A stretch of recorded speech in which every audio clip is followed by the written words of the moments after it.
What's up YouTube, it's JackalGoldKick. I'm going to be doing a video response to Griffin Gaming. Now before this video starts, I just want to say this isn't a hate video or a diss video or anything like that.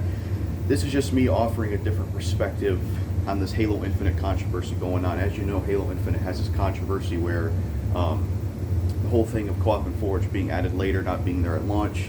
And that's basically what the controversy is. And Griffin Gaming made a video about this and he basically defended it. Because there's two sides of this Halo Infinite controversy. Basically, on one side, some people feel like it should be delayed, and this and that. And then on the other side of the coin, some people feel like it's not a big deal, they'll just add it later. But I want to offer a perspective about this whole Halo Infinite thing that I feel like is not being talked about. And that's what the goal of this video is. So this isn't to attack people, this isn't to go after people. People that watch my channel, don't go to Griffin Gaming's channel and attack him. This is just a response video to offer a different perspective. So this will be a video response to Griffin Gaming's video in defense of Halo Infinite. There'll be a link in the description to the video if you want to check it out. I've watched the whole thing and I'm going to respond to it, and I want to offer this perspective. Even if I don't change his mind or change anybody's minds, I still just want to offer this perspective to at least get him and other gamers out there to think about this, because I think the way Halo Infinite is being treated is detrimental, and it's detrimental to the industry, and I'm going to talk about why that is. So this is my response to Griffin Gaming. Now, in his video, basically what he said in general about Halo Infinite is that he thinks it would be ridiculous and stupid for Halo Infinite to be delayed just because it doesn't have Co-op and Forge. He feels like it's not a big deal. You can just wait for that stuff to be added later, and you can just wait to buy the game when they eventually add it. That's basically his perspective on it. He talks about some other stuff. That's the main perspective of this video, and that's what I'm going to respond to because I watched the whole thing. Now, Griffin Gaming and everybody out there, the reason I think, and the perspective I want to offer, the reason I think Halo Infinite and the way it's being treated is bad, and the perspective I feel like that it isn't being talked about is, it's another, what's what I'm looking for? It's another cycle of this incomplete thing happening in gaming. Ever since they've introduced DLC and patches, we've had this consistent track record of games being released incomplete and sometimes broken, but it's mostly both or one or the other. And Halo Infinite is just a domino effect of other things in the industry. And this is what I think isn't being talked about with Halo Infinite, and basically the perspective I want to give is this. I think the problem with Halo Infinite having Co-op and Forge added later is it makes the game incomplete. Now, it is true, Griffin and others that say that it will be added later on, you can wait to buy. That is true. It will be added later on, and you can wait to buy it. But the problem is, in the way they're handling it, the game itself, by adding the stuff later, is because they're doing it this way, they're making the game incomplete. Which means the long term, not nowadays, but not short term, but think about the long term. The long term of Halo Infinite is in jeopardy now because of this. Halo Infinite is going to be an incomplete game for years to come because they're adding Co-op and Forge later on. And like I said, it is true that they'll add Co-op and Forge later, but that's irrelevant because the game's being released incomplete because they're deciding not to have these features in there at launch. Now, I don't know if they promised Forge, but I could have sworn I saw an article where they were talking about co-op or something like that. They mentioned having co-op at launch. Maybe I'm wrong, but I thought I saw an article on that. But I think the point here I want to make is the problem with Halo Infinite and Griffin Gaming is the problem with this game being released like this, with having Co-op and Forge added later on, is it makes the game incomplete. Not only does it make it incomplete long term, but future generations after us are not going to be able to have a complete experience with Halo Infinite. Now, the game's already kind of incomplete or sold in a different way now with the multiplayer being free to play, which they should have definitely bundled that with the game because that makes it more complete. But yeah, the multiplayer, that's another topic. But yeah, the game's already kind of incomplete by having the multiplayer separate, free to play, instead of being included with the game like the other Halo games and like many other games have done. So that's another thing that's a problem. But the problem with Co-op and Forge being added later is it makes the game incomplete. So it's going to be released as an incomplete game.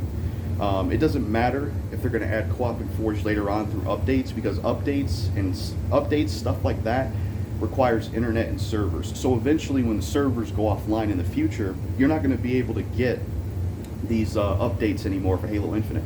You're not going to be able to get that patch or update they released for the inevitable Co-op or Forge add-in for Halo Infinite. You're not going to be able to get that one day because they're adding it through updates.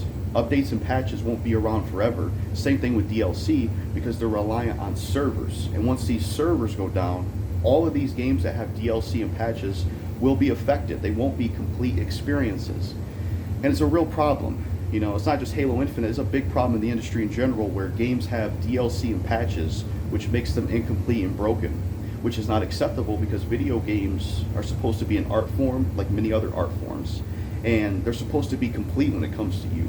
And they're not complete anymore. They're released incomplete and flawed.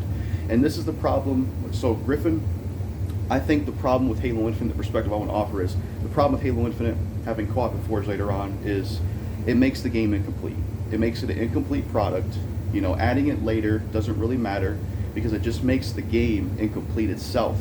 And the long term of this game, it's going to be incomplete. It's going to be missing co-op and Forge, because like I said, updates for it is not going to be around forever. Once the servers go down, it'll be incomplete. You may be able to get the updates now, and you may be able to experience that stuff now, but the long term, think about the long term of this game, it's going to be incomplete. And future generations after us that want to go back and play some of these games, especially Halo Infinite, they're going to have an incomplete experience. And that's not acceptable, because I'm 21, we grew up in generations where we got complete experiences. You know, we got complete gaming experiences. We played games that were complete and they were playable. Whereas these days they release incomplete, broken games, you know. So why wouldn't we want the future generations after us to be able to play a complete game? You know, future generations after us are not going to be able to get that complete experience of Halo Infinite, because they decided to release Co-op and Forge later with updates instead of actually putting it in the game in the first place, so it's a complete game. That's basically the perspective I wanted to offer here. My whole point basically is that with Halo Infinite, I think the problem with it having Co-op and Forge added later instead of being at launch is it makes the game itself incomplete. For long term, it makes the game incomplete for future generations after us. It's going to be an incomplete game, because eventually the servers will go offline and the game will stop being supported one day, and then that means you won't be able to get Co-op or Forge anymore, since it was added through updates. And that's the problem. That's the perspective I want to offer out there, that this game's being released incomplete. You know, it's not going to be a complete experience, and future generations after us are not going to get that. You know, if they want to play Halo Infinite or even play it with friends, they're not going to be able to, because they weren't able to get that update because the game was released incomplete. That's the perspective I wanted to offer. Like I said, this isn't a diss video. It's just kind of a, I guess you could say, a disagreement video, or just a different perspective I want to offer. And this goes, like I said, this goes beyond Halo Infinite. There, in general, with the gaming industry, Griffin Gaming and everyone out, all the gamers out there that want to try to get this message across, not just Halo Infinite, but the gaming industry in general, as we know, is not being treated the right way. All of these games in the 7th gen, 8th generation, 9th generation, they're all being treated more like a product rather than an art form. And I know companies make products to make money, I get that, but I think it's more so the treatment of the product in games, not so much the product and art form. Basically, it's the treatment of the games. The way they treat games now is different than the way they used to treat them before. Back in the day, they used to treat games as complete artistic experiences, whereas now they're incomplete and flawed by having patches and DLC. So it's not just a Halo Infinite problem. Another problem with this gaming industry in general is we have a whole bunch of incomplete and broken games. And that means these games will be incomplete and broken for years to come and for future generations after us. It's pretty sad when games from the 6th generation and under are going to be more playable and complete for years to come, whereas all these games from Xbox One, Xbox 360, PS3, PS4, PS5, Series X, all of these games with DLC and patches are going to be incomplete and broken, or possibly flawed, if not completely broken, due to patches and DLC, because eventually these servers will go down. I can give you an example of something that's already happened like this. I have a game called Marvel Ultimate Alliance 2. Now, at the time I bought that game, I wasn't on this anti-DLC thing I am now, but nowadays I wouldn't have supported it. But Marvel Ultimate Alliance 2 was basically a game that had DLC, and the DLC is gone now from that game. So basically now, I have an incomplete game. My copy of Marvel Ultimate Alliance 2 is incomplete. And one of the DLC characters was Black Panther, who was already in the game. So that game's forever incomplete. That's just an example of what I'm talking about. And the only way we could see this go away is if we not only speak out against it, but we have to vote with our wallets and boycott this stuff. Boycott these developers and companies and games that want to treat games more like a product rather than art form. Like I said, it's not so much product art form. It's how they treat it. They release them incomplete and broken. And the only way we can get rid of this is we have to boycott it, you know? And I just want to say, if you choose to support Halo Infinite despite this video, you're telling 343 and the entire gaming industry that it's okay to keep doing this and it's okay to release games incomplete. If you support Halo Infinite, that's the message you're sending.